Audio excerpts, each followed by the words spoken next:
Hello everyone. Rural development की second class में आप सभी लोगों का स्वागत है। तो देखिए, कल हम लोगों ने कई सारे संस्थान, राष्ट्रीय, अंतर्राष्ट्रीय और केंद्रीय संस्थानों के बारे में बात की थी, जो कि आपका वीडियो जो है वो पड़ा हुआ है। आज हम लोग बात करने वाले हैं कुछ प्रमुख कृषि संस्थान के बारे में। सबसे पहले हम लोग बात करेंगे कुछ प्रमुख कृषि विश्वविद्यालयों के बारे में। ठीक है, ऐसे विश्वविद्यालय जो कई बार आपके एग्जाम्स में पूछे गए हैं और जिनके आने की संभावना भी बहुत ही ज़्यादा है। तो देखिए, सबसे पहला हमारा जो संस्थान है वो है केंद्रीय कृषि विश्वविद्यालय। तो केंद्रीय कृषि विश्वविद्यालय जो है वो हमारा इम्फाल मणिपुर में है। ठीक है, ये बहुत ही ज़्यादा इम्पॉर्टेंट है, क्योंकि केंद्रीय कृषि विश्वविद्यालय याद होगा अभी आपको क्या कहते हैं, इम्फाल मणिपुर, ये करंट से भी रिलेटेड इधर के जिले रहे हैं, मणिपुर, इम्फाल, मिजोरम की तरफ। अभी यहाँ जुको घाटी एक पड़ती है, उसमें आग भी लग गई थी, तो ये आने की संभावना इससे रिलेटेड काफ़ी ज़्यादा है। ठीक है, तो ये कृषि विद्यालय कहाँ पड़ता है? इम्फाल में, मणिपुर में पड़ता है। और इसकी कब स्थापना हुई थी? 1993 में इसकी स्थापना की गई थी। ठीक है, तो याद रखेंगे, केंद्रीय कृषि विश्वविद्यालय सिर्फ और सिर्फ, और कोई इसका नाम नहीं है, सिर्फ सेंट्रल एग्रीकल्चर विश्वविद्यालय यूनिवर्सिटी जो होती है वो इसका नाम है, और इसका नाम है इम्फाल मणिपुर में। ठीक है, 1993 में इसकी स्थापना हुई थी। बहुत अच्छे से याद रखिएगा, मोस्ट इंपॉर्टेंट है। फिर देखिए, एक है रानी लक्ष्मीबाई केंद्रीय कृषि विश्वविद्यालय। रानी लक्ष्मीबाई केंद्रीय कृषि विश्वविद्यालय। रानी लक्ष्मीबाई कहाँ की थी? तो हम सभी लोगों को पता है झांसी की थी। तो झांसी में क्या हुआ? झांसी में इसकी स्थापना हुई थी। और झांसी में जैसे कि रानी लक्ष्मीबाई काम करती हैं, उसी तरीके से किस सरकार काम करती है देश विरोधी लोगों के खिलाफ में? तो वो करती है मोदी सरकार। मोदी सरकार कब आई थी? वो 2014 में आई थी। तो इस तरीके से आप इसको याद रख लीजिएगा। किसी भी पॉलिटिकल पार्टी से कोई भी महत्व मतलब नहीं है हमारा। हम लोग सिर्फ और सिर्फ यहाँ पर बात कर रहे हैं किस तरीके से चीज़ों को ज़्यादा से ज़्यादा याद कर लिया जाए। ठीक है, फिर उसके बाद में आया है केंद्रीय मत्स्य शिक्षा संस्थान। फिर देखिए, यहाँ पे आया केंद्रीय मत्स्य, मत्स्य यानी फिश यानी मछली से रिलेटेड है। मत्स्य शिक्षा संस्थान ये कहाँ पर है? तो देखिए, यहाँ पर क्या है, मछलियों के बारे में भी आप लोगों को शिक्षा दी जाती है। मतलब ज़्यादा से ज़्यादा शिक्षा आपको दी जाती है, किस तरीके से उनका पशुपालन किया, जैसे पशुपालन किया जाता है उसी तरीके से किस तरीके से मछलियों का पालन किया जाते हैं, कौन से फूड उनको दिए जाएँ जिससे उनमें क्या हो, इन्फेक्शन वगैरह ना हो, कौन कौन से रोग होते हैं, डिजीज़ेज़ के वगैरह में जानकारी दी जाती है। तो ये सब कहाँ दी जाती है? ऐसी जगह दी जाती है जहाँ पर बड़े बड़े पोर्ट वगैरह, बंदरगाह वगैरह पाए जाते हों। तो हम लोगों को पता है कि कौन सा ऐसा शहर है जो बंदरगाह पे पड़ता है। ठीक है, बंदरगाह की तरह है, तो मुंबई हमारा बंदरगाह की तरफ है। आप लोग ये बताइएगा कि ये इस तरीके से मुंबई जो है यहाँ पर पड़ता है, तो ये बताइएगा कि ये किस द्वीप पर, जो मुंबई शहर है वो किस द्वीप पर बसा हुआ है। ठीक है, इसके बारे में आप लोग मुझे बताइएगा कमेंट करके कि जो मुंबई शहर है वो किस द्वीप पर बसा हुआ है। ठीक है, तो मत्स्य शिक्षा संस्थान जो है वो 1961 में मुंबई महाराष्ट्र में इसकी स्थापना हुई थी। उसके बाद में हम लोग देख रहे हैं अगला, कि जो ये सैम हैंगिंग करके ये जो पढ़ रहा है, ये विश्वविद्यालय कहाँ पर है? तो ये जो हमारा है विश्वविद्यालय, तो ये सैम हैंगिंग बॉटम कृषि प्रौद्योगिकी विश्वविद्यालय जो है ये नैनी प्रयागराज में स्थित है। ठीक है, तो याद रखिएगा, सैम हैंगिंग बॉटम कृषि विश्वविद्यालय, हैंगिंग बॉटम कृषि विश्वविद्यालय, याद रखिएगा, सैम हैंगिंग बॉटम कृषि विश्वविद्यालय, सैम हैंगिंग बॉटम कृषि विश्व प्रौद्योगिकी विश्वविद्यालय। ये कहाँ पर पाया जाता है? ये नैनी प्रयागराज में पाया जाता है। फिर देखिए, राज्य ये तो थे कुछ सेंट्रल वगैरह, केंद्रीय वगैरह थे जो कि मोस्ट इंपॉर्टेंट थे, 3 या 4 ही लिखाऊंगा, ज़्यादा नहीं। और बाकी मैंने इससे रिलेटेड पिछले वीडियो में आप लोगों को बता रखा है, तो आप लोग वहाँ से देख लीजिएगा। अब क्या है, स्टेट से रिलेटेड जितने भी एग्रीकल्चर जो यूनिवर्सिटी हैं उनकी बात करते हैं। स्टेट यानी ये नहीं कि सिर्फ यूपी से रिलेटेड, जितनी भी मतलब स्टेट है उन सब में से जहाँ पर भी जो भी पाई जाएगी उनके बारे में बात करेंगे। तो आचार्य है एन बी रंगा कृषि विश्वविद्यालय। ठीक है, तो देखिए यहाँ पर आचार्य एन बी रंगा, तो अंक की मात्रा यहाँ पर आ रही है, अंक की बिंदी यहाँ पर आ रही है। और कैसा, कौन सा ऐसा राज्य है जिसमें अंक की बिंदु आती है? तो तो तेलंगाना में अंक की बिंदी आती है। ठीक है, तो याद रखिएगा, कृषि रंगा विश्वविद्यालय कहाँ है? हैदराबाद में है, जो कि किसकी कैपिटल है? तेलंगाना का कैपिटल है। ठीक है, तो इस तरीके से इसको याद रखिएगा। एन बी रंगा, रंगा जब भी लिख के आएगा, रंग अंग अंग तो तेलंग अंग तो वहाँ पर भी अंग निकलता है, ठीक है। तो ऐसे याद रख लीजिएगा। NB रंगा कृषि विश्वविद्यालय कहाँ पर पाया जाता है? तेलंगाना में पाया जाता है। चौधरी चरण सिंह कृषि विश्वविद्यालय, ठीक है, तो ये कहाँ पाया जाता है? तो ये हमारा पाया जाता है कहाँ? हिसार हरियाणा में पाया जाता है। चौधरी चरण सिंह कृषि विश्वविद्यालय पाया जाता है हिसार हरियाणा में। अच्छा, आप लोग बताइएगा यूपी से रिलेटेड एक ही कॉन्सेप्ट कि चौधरी चरण सिंह जो ये हवाई अड्डा है वो कहाँ पर पाया जाता है, ठीक है। किस जो स्टेट है उसके हवाई अड्डे को चौधरी चरण सिंह हवाई अड्डे के नाम से जाना जाता है, ठीक है। तो आप लोग इसके बारे में बताइएगा कि कहाँ का हवाई अड्डा है जो चौधरी चरण सिंह हवाई अड्डे के नाम से जाना जाता है। फिलहाल चौधरी चरण सिंह कृषि विश्वविद्यालय जो है वो हिसार हरियाणा में पाया जाता है, ठीक है। फिर उसके बाद में आया है कि बिरसा कृषि विश्वविद्यालय। तो बिरसा कृषि विश्वविद्यालय जो है वो कहाँ पर? झारखंड की राजधानी रांची में पाया जाता है। अब आप लोग बताइएगा, बिरसा कृषि विश्वविद्यालय आया है तो जितने भी मैं क्वेश्चन कर रहा हूँ ये सब करंट से रिलेटेड हैं और आप लोग इनको कमेंट बॉक्स में ज़रूर टाइप कीजिएगा, जिससे कि क्या होगा आपका इसके साथ साथ करंट स्टैटिक के साथ साथ करंट भी तैयार होगा। बिरसा मुंडा अभी एक स्टेडियम बना है, वो बताइएगा किस स्टेट में पाया जाता है, ठीक है। बिरसा मुंडा स्टेडियम कहाँ पाया जाता है? बाकी बिरसा मुंडा कृषि विश्वविद्यालय जो है वो कहाँ पर है? तो वो झारखंड में है, याद रखिएगा आप लोग। फिर यहाँ पर देखिए, यहाँ पर आया जवाहरलाल नेहरू कृषि विश्वविद्यालय कहाँ पर पाया जाता है? तो जवाहरलाल नेहरू कृषि विश्वविद्यालय ये जो है हमारा जबलपुर मध्य प्रदेश में पाया जाता है। 1964 में इसकी स्थापना हुई थी। याद रखिएगा, जवाहरलाल नेहरू जो थे वो हमारे देश के प्रथम प्रधानमंत्री थे और उन्हें क्या है अपने पद पर रहते हुए क्या हुआ था? 1955 में क्या मिला था? इन्हें भारत रत्न भी दिया गया था। ये देखिए यहाँ पर 1964 को जब ये स्थापना हुई थी तो इनकी मृत्यु जो है वो कब हुई थी? इनकी मृत्यु जो है वो भी 1964 में ही हुई थी, ठीक है। याद रखिएगा, क्वेश्चन कहीं से भी आ सकता है। तो 1964 में क्या हुआ था? इनकी मृत्यु हुई थी और 1964 में ही जबलपुर मध्य प्रदेश में जवाहरलाल नेहरू कृषि विश्वविद्यालय किया गया था और 1955 में इन्हें क्या दिया गया था? भारत रत्न पुरस्कार दिया गया था। नोट्स बहुत ज़्यादा मैं बनाता हूँ आप लोगों के लिए ताकि आप लोग अच्छे से देख सकें और खुद भी नोट्स प्रिपेयर कर सके। इंदिरा गांधी कृषि विश्वविद्यालय, ठीक है। तो अब देखिए, इंदिरा गांधी कृषि विश्वविद्यालय तो ये कहाँ पर है? रायपुर छत्तीसगढ़ में पाया जाता है। इंदिरा गांधी कृषि विश्वविद्यालय रायपुर छत्तीसगढ़ में पाया जाता है। इंदिरा गांधी ने आप लोगों को पता है क्या लगा दिया था? आपातकाल लगा दिया था। तो आपातकाल जब भी कोई लगाता है तो इतना बड़ा कदम लेने के लिए उसे क्या चाहिए होती? किसी की राय चाहिए होती है और राय कितने लोगों ने मिलकर के दी थी? तो 36 लोगों ने मिलकर के दी थी। तो इस तरीके से याद कर लीजिएगा, इंदिरा गांधी कृषि विश्वविद्यालय कहाँ पर है? तो ये रायपुर छत्तीसगढ़ में है, ठीक है। फिर उसके बाद में बात करते हैं महात्मा ज्योतिबा फूले कृषि विद्यापीठ। तो ये कहाँ पर है? ये है अहमदनगर महाराष्ट्र में। कहाँ पर है ये? अहमदनगर महाराष्ट्र में है। महाराष्ट्र में ये भी याद करो, मुंबई में मैंने एक बताया था, वो कौन सा था? आप लोग याद करके बताइएगा, मुंबई में कौन सा था? तो मैंने बोला था मत्स्य शिक्षा वाला। याद करो, मत्स्य शिक्षा वाला जो था वो कहाँ पर था? वो हमारा मुंबई में था। और मैंने पूछा था मुंबई जो है वो किस द्वीप पर बसा हुआ है? तो याद रखिएगा कि मुंबई जो है वो सालसेट द्वीप पर बसा हुआ है। कहाँ पर है? सालसेट द्वीप जो है उस पर मुंबई बसा हुआ है, ठीक है। तो ये चीज़ें आप लोग याद रखिएगा। आई होप आप लोगों ने पहले ही कमेंट कर दिया गया होगा, नहीं किया होगा तो पता चल जाएगा। तो इंदिरा गांधी कृषि विश्वविद्यालय जो है वो कहाँ पर है? रायपुर छत्तीसगढ़ में है, ठीक है। और महात्मा गांधी फूले कृषि विद्यापीठ कहाँ है? ये अहमदनगर महाराष्ट्र में पाया जाता है। इन्हीं का महात्मा ज्योतिबा फूले जी की जो पत्नी थी जिनका नाम था सावित्री बाई फूले, इन्हें भारत की प्रथम शिक्षिका के रूप में जाना जाता है, ठीक है। ज़्यादा से ज़्यादा कंटेंट दूंगा कम से कम समय में, जिससे आप लोग ज़्यादा से ज़्यादा याद रखें। इन्हें भारत की प्रथम शिक्षिका के रूप में जाना जाता है, ठीक है। सावित्री बाई फूले को महात्मा फूले कृषि विश्वविद्यालय ये अहमदनगर महाराष्ट्र में है। फिर देखिए आया महाराणा प्रताप कृषि प्रौद्योगिकी विश्वविद्यालय। तो अभी इस समय मूवी भी आई हुई है, तो आप लोग जानते हो कि महाराणा प्रताप कहाँ से थे? तो ये हमारे थे कहाँ से? राजस्थान में। और राजस्थान में भी कहाँ से थे? ये उदयपुर से थे, ठीक है। उसके बाद चंद्रशेखर आज़ाद कृषि प्रौद्योगिकी विश्वविद्यालय। तो चंद्रशेखर आज़ाद कृषि प्रौद्योगिकी विश्वविद्यालय, चंद्रशेखर आज़ाद कहाँ के थे? कानपुर में थे। कानपुर में जो भी लोग होते हैं वो बहुत बड़े, मतलब क्या कहते हैं, जानते ही हो, इस तरीके से मूछे ऊछे अपनी किए रहते हैं ऊपर साइड में, और अपने आप को बहुत बड़ा डॉन कहते हैं, ठीक है। और चंद्रशेखर आज़ाद भी कौन थे? वो हमारे डॉन ही थे, जब तक जिए तब तक आज़ाद ही रहे। तो वो कहाँ से थे? कानपुर में है चंद्रशेखर आज़ाद कृषि प्रौद्योगिकी विश्वविद्यालय, ठीक है। फिर उसके बाद में देखिए यहाँ पर आया पंडित गोविंद वल्लभ पंत कृषि विश्वविद्यालय। तो ये क्या है? पंत। अब देखो गोविंद वल्लभ पंत, तो पंत से आ गया क्या? पंतनगर। क्या आया? पंतनगर। पंतनगर कहाँ पर है? उत्तराखंड में पाया जाता है। पहले क्या था?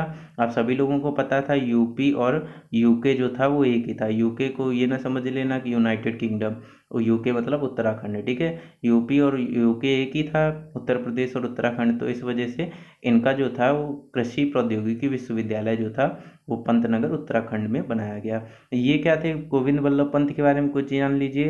प्रथम यूपी के मुख्यमंत्री थे, यूपी के प्रथम मुख्यमंत्री।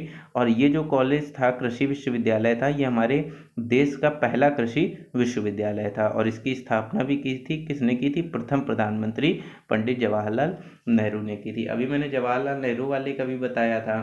तो कब बताया था कि इन्हें भारत रत्न कब मिला था? 1955 में दिया गया था भारत रत्न। इनकी मृत्यु कब हुई थी? 1964 में हुई थी, ठीक है। तो ये चीज़ें आप लोग इसी तरीके से रिकॉल करते रहा करिए। फिर देखो यहाँ पर क्या आया है? भारत में हरित क्रांति की जन्म स्थली जो है वो पंडित गोविंद वल्लभ पंत कृषि प्रौद्योगिकी विश्वविद्यालय को ही माना जाता है, ठीक है। फिर इसी तरीके से जो ये ग्रीन रिवॉल्यूशन था, यानी हरित क्रांति था, और हरित क्रांति के जनक किसे माना जाता है? पूरे वर्ल्ड में किसको माना जाता है? नॉर्मन बोरलॉग को माना जाता है। और भारत में किसे माना जाता है? एम.एस. स्वामीनाथन को माना जाता है, ठीक है। और एक क्वेश्चन इसमें बहुत इंपॉर्टेंट है, जो ये ग्रीन रिवॉल्यूशन शब्द था ये किसने दिया था?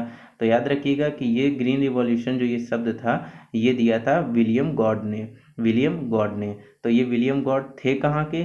ये जो थे ये अमेरिका यानी यूएसए से रिलेटेड थे, ठीक है, विलियम गॉड।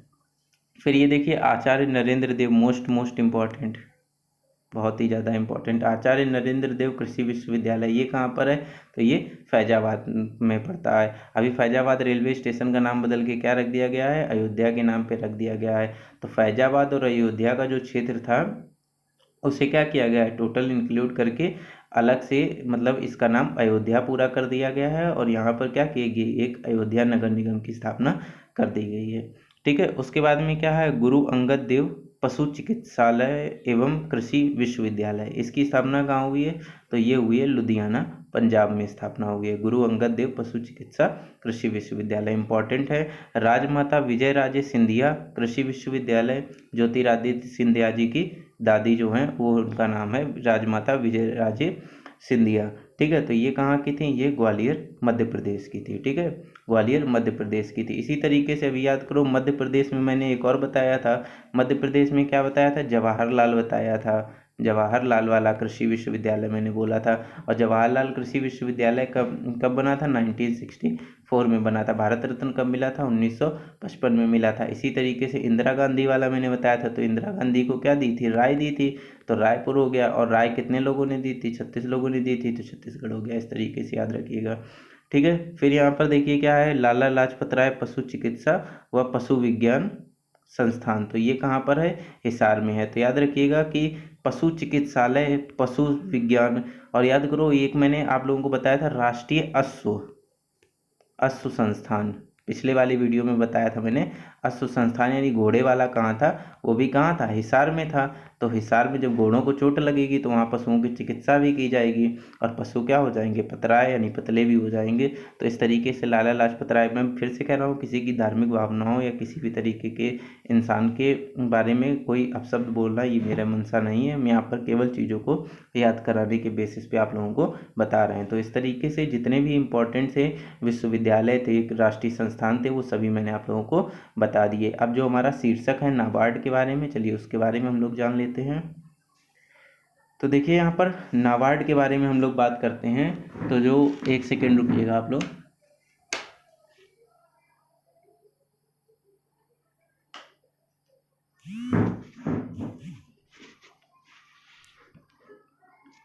तो यहाँ पर देखिएगा आप लोग नाबार्ड के बारे में।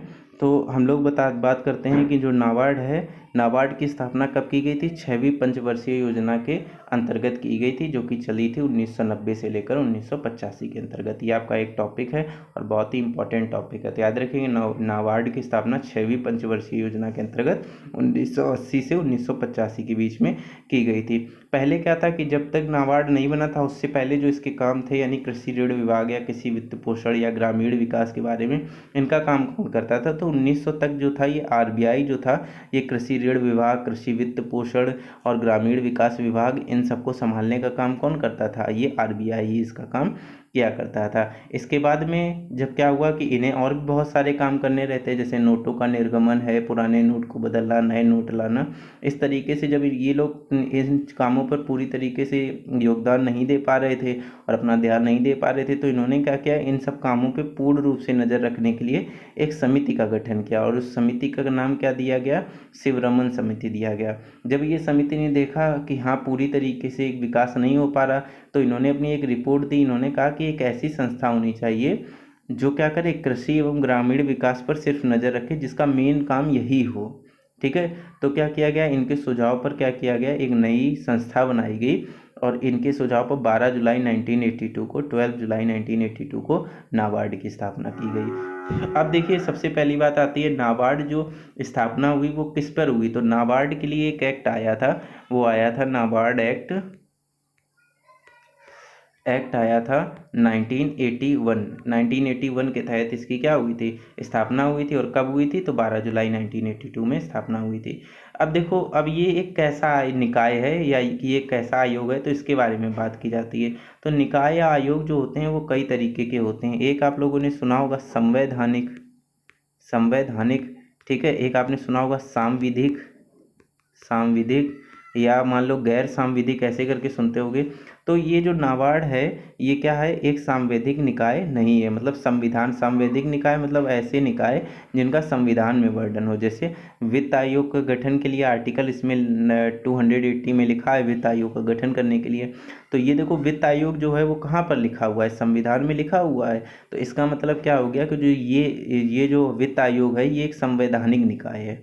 ठीक है, याद रखना, ऐसे निकाय जिनकी स्थापना किसी कानून के आधार पर की जाती है, जैसे जो एक्ट मैं बता रहा हूँ, एक्ट के आधार पर जिनकी की जाती है, उन्हें क्या बोलते हैं? वैधानिक निकाय बोलते हैं, गैर संवैधानिक निकाय बोलते हैं, और संवैधानिक निकाय भी इनको बोला जाता है। ठीक है, सांविधिक निकाय भी इनको बोला जाता है। तो याद करो कि हम लोगों का जो इसकी स्थापना हुई है नाबार्ड की, वो किससे हुई है? उसकी स्थापना भी तो एक एक्ट से ही हुई है, जो कि कब आया था? 1981 में आया था। तो इस वजह से जो हमारा ये नाबार्ड है वो एक कैसा निकाय है? तो वैधानिक निकाय है। ठीक है, तो इसको वैधानिक निकाय बोलें, गैर संवैधानिक बोलें, या अवैधानिक या संवैधानिक, इस निकाय भी इसको नाम दिया जाता है, सांविधिक निकाय नाम दिया जाता है। इसी तरीके से आरबीआई की स्थापना भी कब हुई है?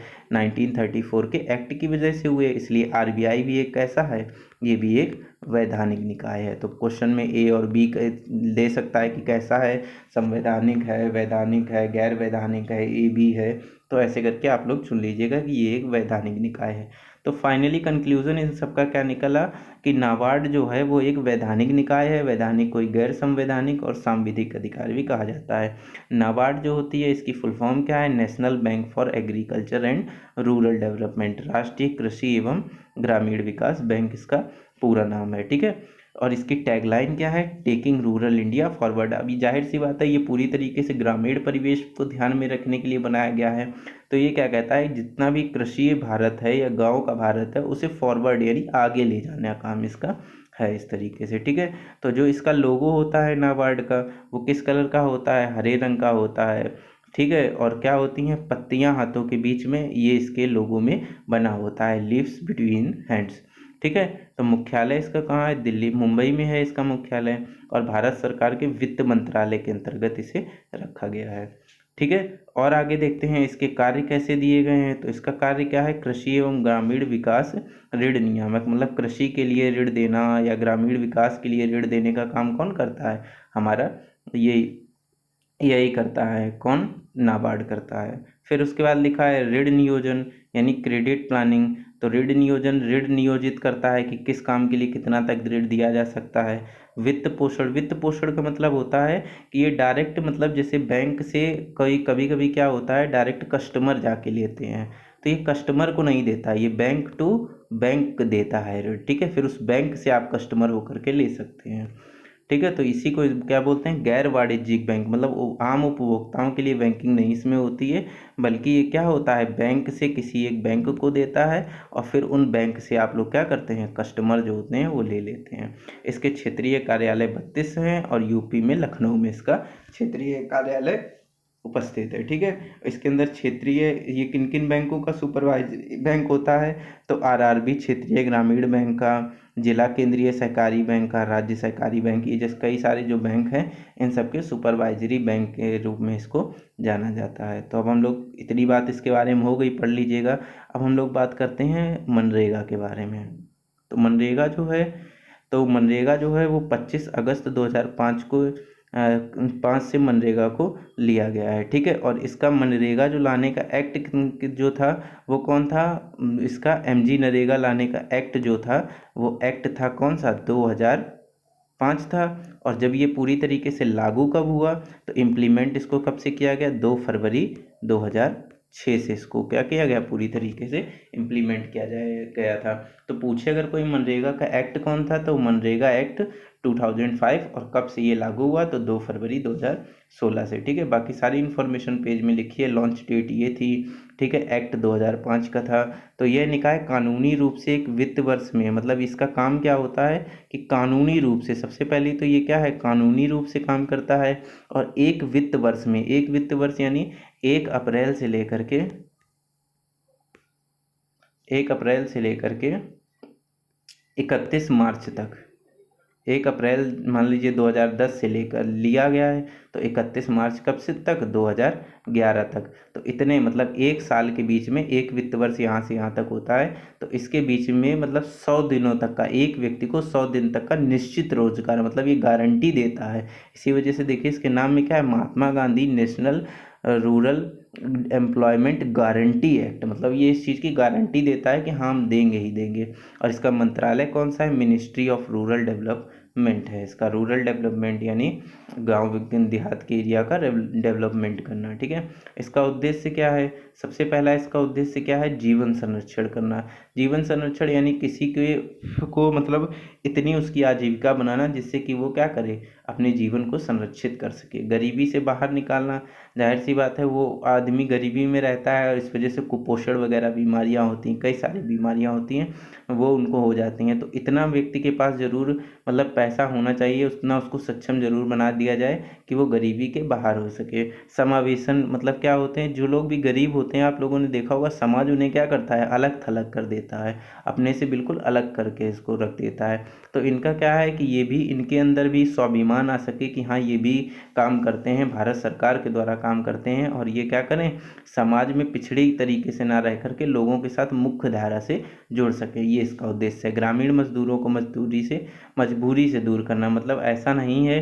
कि अगर कोई साहूकार या कोई बहुत ही बड़ा व्यक्ति इनसे काम कराना चाहता है और इनके पास कोई काम ना मान लो हो, तो इनसे जो काम कहा जाएगा वो काम इन्हें क्या होगा, करना पड़ेगा। लेकिन अगर इनके मतलब मान लीजिए अच्छा काम नहीं हुआ, तो ये क्या करेंगे, पूरी तरीके से कह देंगे कि मैं ये काम नहीं करूँगा, क्योंकि मुझे तो भारत सरकार ने वादा किया है कि हम 100 डेज़ का वर्क तुम्हें देंगे ही देंगे, तो मैं वो काम ज़रूर कर लूँगा, ठीक है।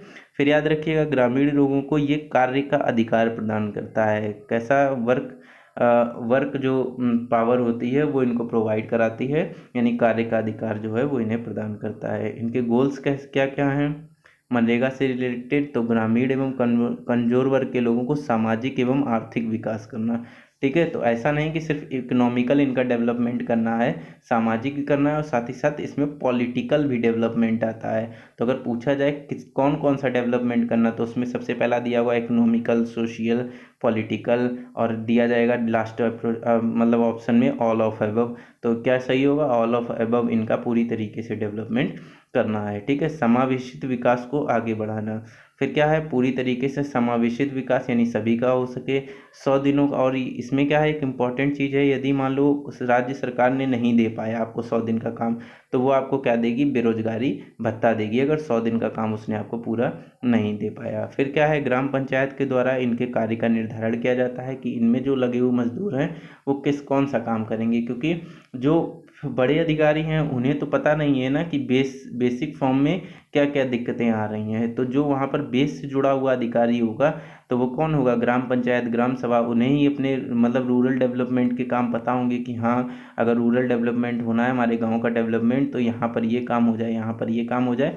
तो इनके कार्यों का निर्धारण जो है वो ग्राम सभा ही करती है, ठीक है। और इनके कार्य ऐसे होते हैं कि हाँ, मतलब पूरी तरीके से निम्न स्तर का भी नहीं होना चाहिए, कि हाँ, ऐसा काम होना चाहिए जिससे कि ये क्या करें, अपनी गरिमा को बनाए रखे, ठीक है। तो ये एक बॉटम अप अप्रोच है, ठीक है। और मनरेगा के अंतर्गत पर्यावरण सुरक्षा को भी ध्यान में रखा जाता है, और जैसा कि मैंने बताया, इनके कार्य की गुणवत्ता को भी ध्यान में रखा जाता है। ऐसा नहीं है कि अगर इन्हें मजदूर समझ लिया गया तो इनसे कोई घृणित कार्य समाज में कराया जाए। तो आई होप आप लोगों को ये सेशन अच्छा लगा होगा। अगर सेशन अच्छा लगा हो तो चैनल को सब्सक्राइब करिएगा, वीडियो को लाइक कीजिएगा, और मन हो तो शेयर कर दीजिएगा, क्योंकि कोई शेयर नहीं करता, सोचता है मैं पढ़ लूँ। यार शेयर कर देंगे तो कंपटीशन बढ़ जाएगा, हालांकि आपका भी सोचना सही है, बट फिर भी अगर आप लोग चैनल सब्सक्राइब कर सके तो ज़रूर करिएगा। मिलते हैं हमारे नेक्स्ट सेशन में, बाय बाय।